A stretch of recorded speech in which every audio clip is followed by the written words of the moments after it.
How do you update a watch with a design language that has been strong for the last 40 years? Well, that's exactly what Blancpain are trying to do with this, the new Villeret pieces. They've just added to the collection. We have a complete calendar with a moon phase in 40mm. We have a time and date in 40mm and a calendar moon phase in 33.2mm.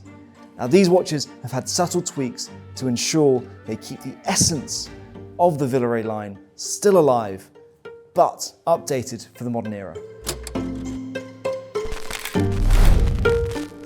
Now, modern Blancpain can be painted as a caricature of just the 50 Fathoms brand. However, these new Villeret lines, they completely bust that myth. They blow that out of the water, and they go back to the origins of the brand back in the 1700s. And that is why I've come here to Huntsman on Savile Row. These watches talk to the same values that Huntsman do today. This is a Savile Row tailor that was founded in 1849 and still operates in the same way that it did back in the Victorian era. And these watches, they connect to Blancpain's history, but they don't just go back to the 1700s. These connect to what I consider to be some of the best watches Blancpain has ever made. And those were in the 80s and 90s, those perpetual calendars with those expressive moon phases that you can still see in this model today. Now, what is an iconic design if it doesn't have one iconic element to it? Now, for these Blancpain calendars, it has always been their moon phase, and it's always had that cheeky, expressive face just grinning out at you from that moon phase. But here, they've actually updated it. So they've slightly enlarged the opening to the moon phase itself, and now it's sitting on a blue ceramic disc. So you know that color is never gonna fade, it's never gonna change. And the moon phase itself is now an applied gold moon that's satin brushed with that expressive face engraved into it. But as I was saying, it's still recognizable. It's still the icon that we know it to be from the Jean-Claude Biver era, when it was on those perpetual calendars from the 1980s. Now, there are some more design tweaks that we can see here. The first one that you might notice is they've actually started to apply LUNE to the hands. Now, this is obviously so you can see the time better at night. Now, personally, if I'm getting a dress watch, I don't love LUNE on them. I'm not a big fan of that. However, it does add a bit of extra functionality to these watches. Now, what else is new on these? They've slightly tweaked the Roman numerals. You've got that classic JB Blancpain logo up at 12 o'clock, which is applied across all three watches. On this new time and date model, they've actually enlarged the date window slightly.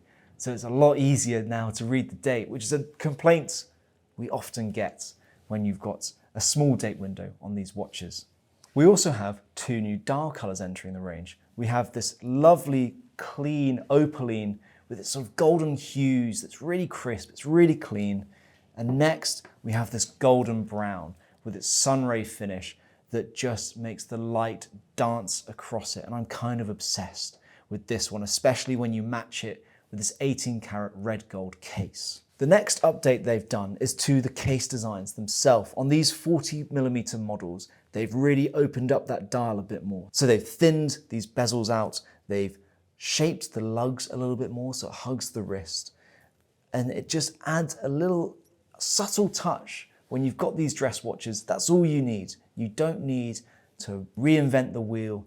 Just these little openings out, these thinnings, really make all the difference when you're getting down to these finer details. And finally, the last update that I want to point out to you guys is this new open-worked rotor on the back.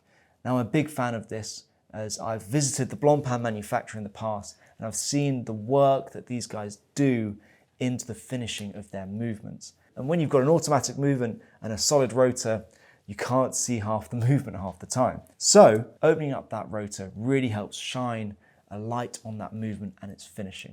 Now, we spoke earlier at that rather nice bar about all the new flashy things that have gone into this updated Villeret line. However, I wanted to spend just a minute and talk about the points of continuation, those things that have stayed the same, the things that will feel familiar to those people that know the line when they pick these watches up.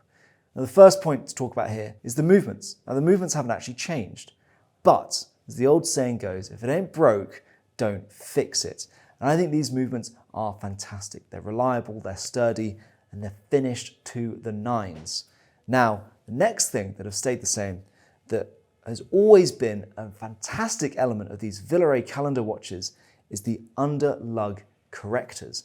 Now these make the watch super easy to use, and because the movement has been built so well, it's really actually quite hard to damage the movement when correcting the calendar complication.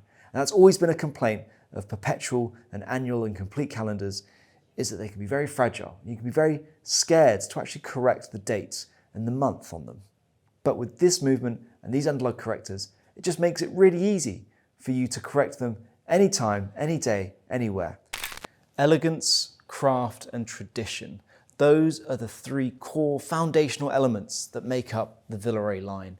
And they speak to Blancpain's past, its present, and I believe its future as well. If Blancpain were to release these watches and they had massive design changes in them and they looked completely different than the ones that we are used to seeing, we could have lost those core elements. However, these small design tweaks, they keep those core elements alive and well within the watch, but they also give it a fresh feel. They make sure that it feels new on the wrist while still comfortably familiar. What do you think of these watches? You let me know down in the comments. Do you think they could have gone further with the redesign? Do you think that they've done just the right amounts? Let me know. I'm looking forward to reading them.